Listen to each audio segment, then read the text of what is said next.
Hello guys, welcome to our channel. Today I am going to show you how to hide active status on Facebook. Okay, so let's get started. Then first of all, click on Facebook app. Okay, then click on menu option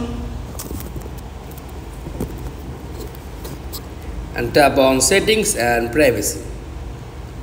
Click on settings and scroll down.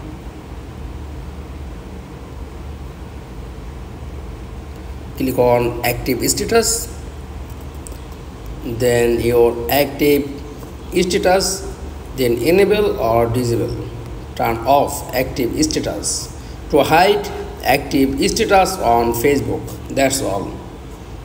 Thanks for watching. Please like, comments and subscribe. Thank you.